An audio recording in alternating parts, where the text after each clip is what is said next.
Alright guys, welcome back to Eric Reacts. We're gonna do more Game of Thrones History and Lore Season 3. This is House Bolton by Roose Bolton.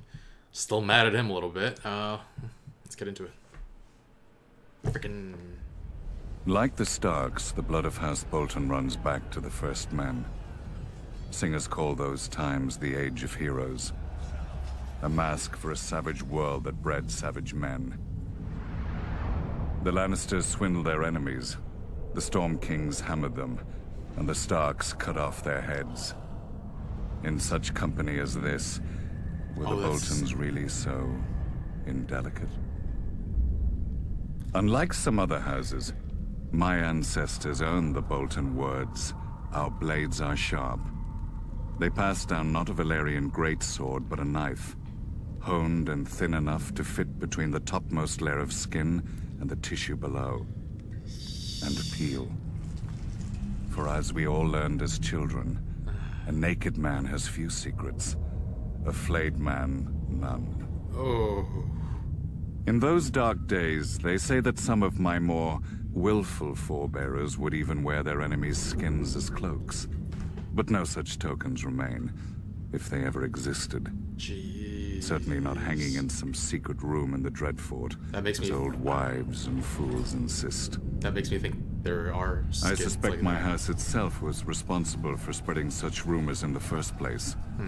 Few weapons are as effective as terror, and this was an age of war.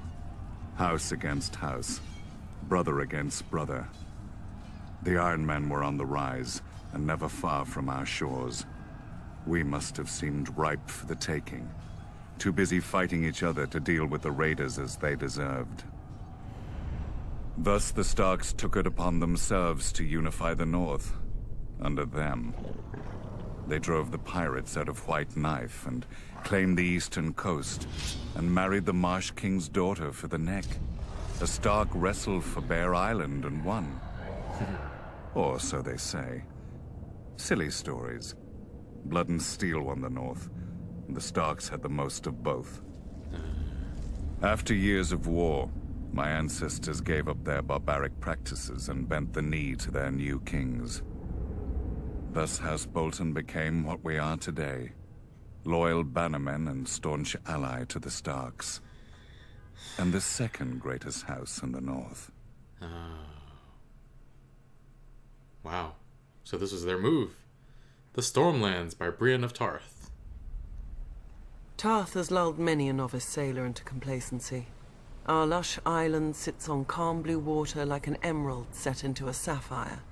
You would never guess that such a vision is only the sheath hiding the blade of Shipbreaker Bay, with its treacherous tides, unpredictable gales, and sharp rocks lurking just below the water's surface. The storms that blow through the bay water the Kingswood and Rainwood, two of the great forests of Westeros, and they give the Stormlands their name. Even without our weather, Mermaid. we have more than earned our name in strife. The first Storm King, Durin, started his reign by declaring war on the gods themselves. He loved the daughter of the sea god and the wind goddess, but they forbade the union. At their wedding, the gods unleashed their might, pulling down his hold and killing all of Durin's family and guests, though his wife shielded him. Durin vowed to rebuild, and when he did, the gods again destroyed his home. His counselors begged him to retreat inland, but he would not abandon his war. Finally, with the council of the Children of the Forest, or perhaps a young Bran the Builder, Durin raised a seventh castle that, try as they might, and still do, the wind and sea gods could not tear asunder. Durin took the name God's Grief and called his new home Storm's End. Having beaten the waters to the east, the Storm Kings turned their gaze to more practical enemies, the Reach, Riverlands, and Dawn. For thousands of years, the Storm Kings fought the Gardener Kings of the Reach and various families of Dawn for control of the Dornish marches just below the Red Mountains. The fighting didn't stop until Dawn married into the Seven Kingdoms, a mere 100 years ago. But still the houses of the Stormlands, such as the Dondarians, guard the Boneway, the mountain pass into the marches, against any Dornish incursion. The Storm Kings had greater luck to their north, at first. They took the trident from the River Kings and built an empire that stretched as far as the neck. But then the Ironborn swarmed out of their islands and pushed the Storm Kings out of the Riverlands. No doubt the Ironborn intended to expand their empire into the Stormlands. Before they had a chance, Aegon Targaryen landed with his dragons. While Aegon burned the kings of the Iron Islands, the Rock and the Reach, his fiercest commander and rumoured bastard brother, Orys Baratheon, set out to subdue the Stormlands. No matter how fierce a warrior he was, no one could have envied his task. Storm's End had seen thousands of years of war and never fallen. But Argilac, the Storm King, chose not to barricade himself behind its walls, and gave Orys the battle he must have hoped for. Orys slew Argilac, and took Argilac's castle, kingdom, daughter, sigil, and House Words. House Baratheon became the Lord of the Stormlands. Targaryen rule quieted the Stormlands for the most part, until Robert rebelled against the Mad King. His first challenge came not from the crown, but from his own bannermen, who tried to join forces against him. Robert struck first, defeating 3 armies in a single day at Summerhall. The victory cemented Robert's control of the Stormlands, and he was able to march on the Reach and Riverlands with no enemy to his rear. Yet not all of Robert's bannermen sided with him. Sir Barristan the Bold came from the Stormlands, but as the pre-eminent member of Aerys Kingsguard and greatest knight in the realm, Sir Barristan remained loyal. After Robert's decisive victory on the Trident, Robert sent his own maester to care for his countryman Sir Barristan, who had suffered grievous wounds whilst fighting so hard to kill him. Later, when the Kingslayer betrayed Aerys, Robert pardoned Sir Barristan, and even took him onto his own Kingsguard. When Robert lifted Mace Tyrell's ill-managed siege of Storm's End and returned to his ancestral home, he realized the dream of all the Stormlords before him, to rule the 7 kingdoms. Then Robert died, and his brother Stannis killed their other brother, the noble King Renly, with black magic. Now the Stormlands again live up to their name, with so many houses burnt on the Blackwater and others currying favour with the Lannisters to seize the survivors' lands. Renly could have saved us. If only I could have saved him. But I will teach Stannis a lesson he should have learnt growing up in the Stormlands. As lightning gives way to thunder, so too must murder lead to vengeance. Man. Wow, that was intense. The Vale by Peter Baelish. But, yeah, I didn't know that Robert fought 3 battles in one day. I didn't realize it was his own people in the Stormlands. That was interesting. Brienne's vowing revenge on Stannis, of course. We haven't really seen where that's going for a while, so I think he died like episode 2 or 3. Renly did rather in season 3. So it's been a while. The Vale by Peter Baelish. Impregnable. That's how the Vale sees itself. His voice is so creepy. Shielded from Westeros by its mountains. They call the entrance to their land the Bloody Gate because, during the Age of Heroes, a dozen armies supposedly smashed themselves against it. Even if they'd gotten through, the roads of the Vale are narrow, steep, and treacherous. Half their men would have slipped to their deaths, or frozen in the mountain snow. Or so the common wisdom goes. Except the Vale has been conquered. Those vaunted mountains didn't stop the Andals who came by the Eastern Sea. The people of the Vale say that Sir Artus Arryn, the Andal general, flew on the back of a giant falcon and slew the Griffin King on top of the tallest mountain. During Aegon's conquest, one of his sisters did the same, flying her dragon over the Bloody Gate and up to the Eyrie, the Arryn stronghold. And the Arryn boy king yielded the Vale in return for a ride on the beast. Do you sense the theme here? The rationalizing of defeats with mythical beasts and the whims of children, instead of acknowledging the root cause, the arrogance of isolation. The men of the Vale are so proud of their mountains. they can't abide any flaw in them. As with the mountains, so too with their blood. The first Andals landed in the Vale, as its most powerful lords, the Arryns, the Waynwoods, the Corbrays, like to brag. Through their veins runs the blood of the oldest Andal nobility in Westeros, but through their brains runs an even older folly. That blood matters. If it did, those pure-born lords should have been able to exterminate the hill tribes centuries ago. But those primitive raiders, whose tribes more resemble kennels than families, continue to plague the Vale, even kidnapping an Arryn once. Until Tyrion Lannister, an outsider, no Vale lord ever thought to turn the tribes to the Vale's advantage. That a desperate, warlike people could be useful, not to mention inexpensive. But perhaps the Vale lords consider such thoughts beneath them. After all, the Vale's isolation does breed an abundance of honor and pious bleating, which governs their decisions instead of foresight. Like a blind man who can only guess where his horse is taking him. I doubt Jon Arryn had even prepared for civil war when he raised his banners instead of handing over his young wards, Ned Stark and Robert Baratheon, to the Mad King. Honor demanded, and Lord Arryn obeyed. He'd have done the same if the boys hadn't been the lords of two great houses, who could field mighty armies of their own. But perhaps I give him too little credit. After all, if the war went against them, only Lord Arryn had a nice, impregnable castle to retreat into, and he was wise enough to take poor Lysa Tully into his bed to win the Riverlands as allies. Jon Arryn won, then Jon Arryn died. Wisely, the Vale stayed out of all the ensuing chaos. Its crops did not burn or wither in the fields from lack of men to tend them.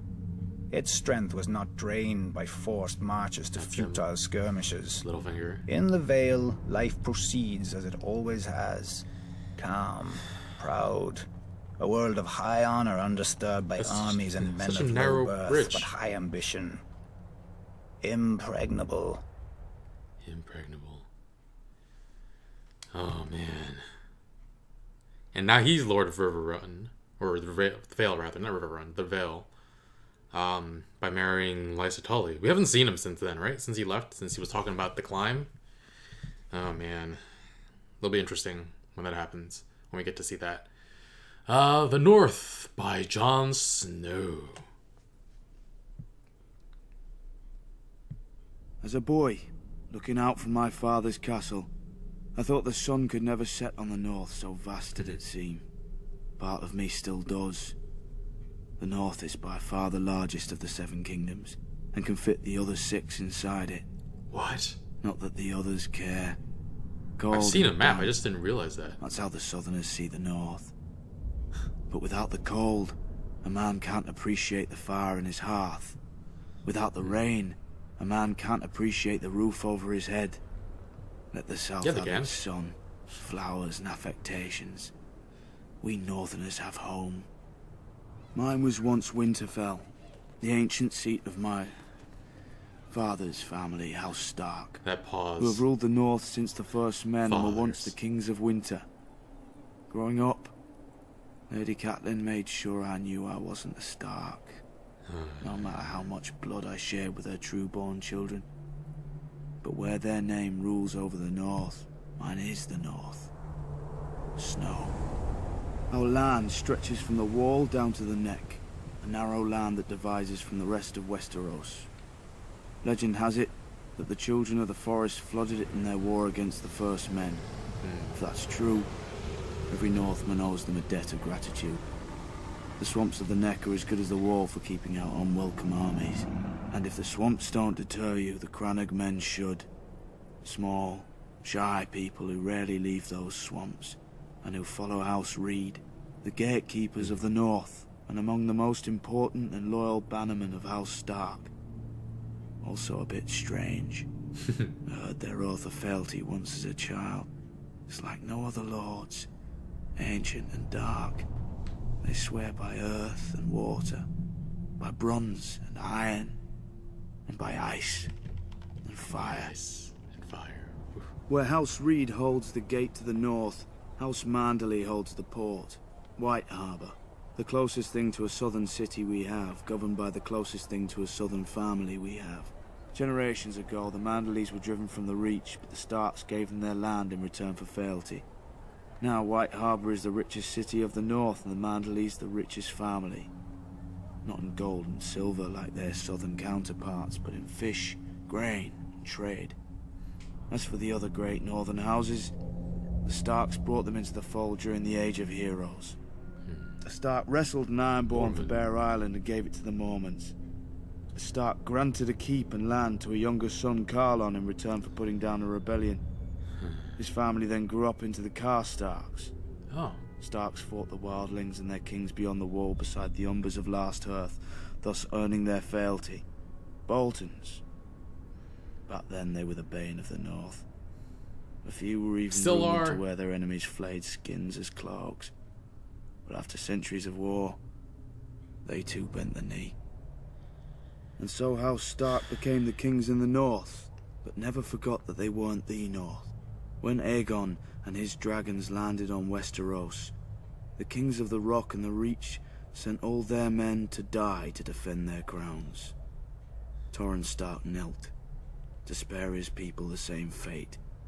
He placed duty above pride, just as my brothers in the Night's Watch had done for thousands of years at the Wall. Many think of it as the end of the world, but it's not. I've seen how the land stretches much farther than any man knows, into the land of always winter where the White Walkers came from during the long night. After the first men and the children of the forest beat them back, Brandon the Builder raised the wall and set up the Night's Watch to guard the realms of men. He gave us our oath, our castles and the gift, the lands behind the wall whose farmers and crops sustain us. Southerners may now mock my black brothers as thieves, rapers and worse, and not without cause. But the North remembers why we are there, and if we fall, the South will get a very harsh and very cold reminder. That's gonna be rough. I don't know. Well, do you guys think... Well, actually, you guys probably know. How far will the White Walkers get? I don't know how long... I mean, I think they were on their way south already by the time... Like, they already passed Sam, and Sam is already at Castle Black. Or were they headed somewhere else? I feel like the White Walkers might be here by as soon as Season 4, but I also feel like they're like end of series kind of villains, so I'm not sure. Maybe it's a battle that lasts like 4 seasons. I don't know, we'll see. Alright, The Riverlands by Brynden Tully. So this is Blackfish Tully, right? Brynden, is that his name? I think so. The Riverlands. Is it him? Men have fought over the Riverlands since the Dawn Age. Though that's to be expected of things that rest below the neck. Doesn't help that the Riverlands are between everything and everything else. The Westerland's gold, the Reach's grain, the Vale's rock, and the North's...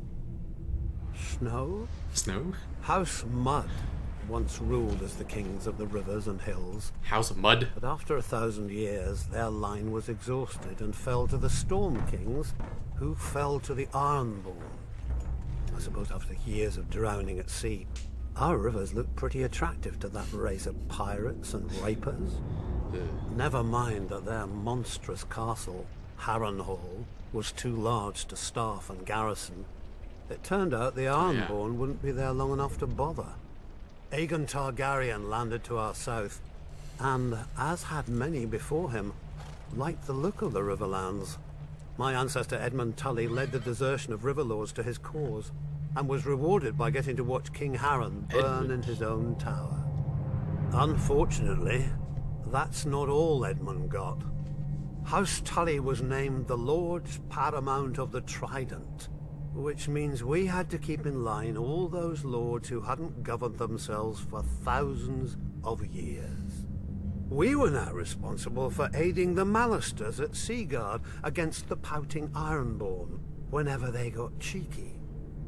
For settling Harrenhal on families stupid enough to think its curse would skip them after devouring all previous families.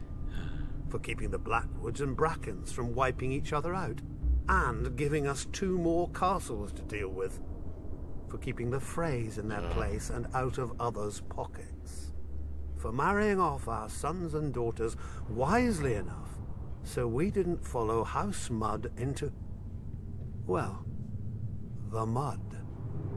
Yet under the Targaryens, the Riverlands knew a peace we hadn't had for centuries, if ever. But like all good things, sooner or later it all goes to shit. And our shit had a name. Aerys Targaryen. Westeros has had its share of mad kings, but usually they had the sense not to bully more than one powerful house at a time. Aerys soon blundered into a triple alliance. The North, Stormlands, and Vale rose against him. But of course, where do you think most of the blood was spilled? My brother Hoster guaranteed the answer to that with the marriage of my niece to Eddard Stark, the Warden of the North. At least Hoster didn't send her to Robert. So, the Riverlands joined the war against the Mad King. And it was on one of our rivers that Prince Rhaegar died, sealing the fate of his dynasty. Robert was a great soldier and a horrible king. Drinking and whoring are their own brand of madness when you sit on a throne that everybody wants. He died, and another war started. Again the armies marched. Again the Riverlands burned. If Westeros isn't careful, pretty soon our people will grow some sense and abandon this place for a safer realm. Grow some sense. Like the Dothraki Sea. I joke, of course.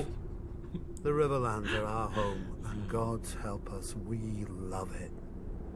Still, as they say, the king eats and the hand takes the shit. The same is true of the Riverlands. The 7 kingdoms piss, and the Riverlands change clothes. Wow. That was intense. Alright, and we got House Tully by Brendan. Wasn't that just... Okay, that was before it was the Riverlands. Now it's House Tully. Cool. Other houses chose dragons, krakens, and lions for their sigils. Fish. We Tullys took the trout. The trout. That most terrifying of fish. Especially when it leaps out of the water. I suppose you don't have many options when you live in the Riverlands. Could have been worse. We could have been minnows or wheat. After all, we make a lot of it. Though our land doesn't get as fertile as ours just by water. The old River Kings, Storm Kings, and the Kings of the Rock spilled blood here for thousands of years, squabbling like children over a new toy, until the Ironborn came and spanked them with their axes. Under Harren the Black, their kingdom stretched all the way to the God's Eye, where they built the largest castle Westeros had ever seen. Maesters teach that Harren was a fool, but he had some sense. If you're going to enslave and torture an entire people, you best have thick walls to hide behind. But the very day the last stone was laid in Harrenhal, Aegon Targaryen landed in Westeros. The very day. As soon as he saw Aegon's host on the horizon, my ancestor Edmund led the mass desertion of Riverlords to Aegon's side. I doubt Harren even noticed. The problem with huge castles is they blind you to what's outside, both by their size and the arrogance they inspire. Not that the Ironborn ever lacked for that. They take pride in their ignorance of every trapping of civilization. Though any baker could have told them that fire turns stone walls into an oven. And so Harren the Black finally lived up to his name, and the Riverlord swept the Ironborn back to the sea. In return for Edmund's service, House Tully was made Aegon's new Lord Paramount of the Trident, and all the other lords had to swear us fealty. But old habits die hard. The Riverlands are, and always have been, the middle child of Westeros, caught up in every fart from one lord at another. Every fart. My ancestors knew that for the Tullys to survive, alliances must be made. Our trout has swum up so many rivers over the centuries and leapt onto so many plates that it's a wonder half the realm's sigils don't have fins by now. Thus, every Tully child is taught family, duty, honor. The Tully words, and pains in the Tully arse. When I returned from the War of the Ninepenny Kings, people called me Sir Brendan. But my older brother Hoster called me Engaged. A great match with a very rich house, to be sure. But I just fought and killed a great deal of men and had no desire to be told when and whom to marry. I broke ties with him, earning the name Blackfish along with my personal sigil, a much more intimidating black trout. I was too stubborn at the time to realize that while other houses fight with swords, House Tully fights with marriages.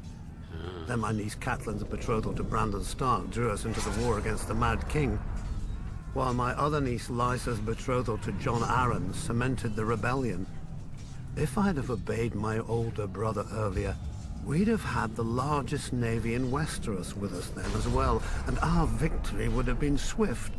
Of course, I never mentioned this fact to my brother. He'd have taken it as an apology.